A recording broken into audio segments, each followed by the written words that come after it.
May pork na matisan. Mag-chop tayo ng kamatis.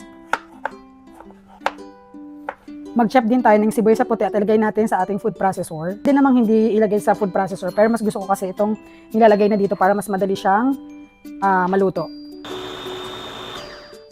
Unahin natin ang bawang, tomato mixture, lagyan natin ng pepper, lagyan natin ng patis to taste.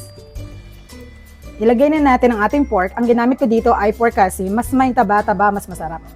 Lagyan ulit natin ng pepper. Then, haluin natin siya, atakpan natin at antayin natin lumambot for 30 minutes. Lagyan na natin ng Knorr seasoning. Kapag malambot na at lumalabas na ang mantika ng pork natin, ito ay luto na. May pork na matisan.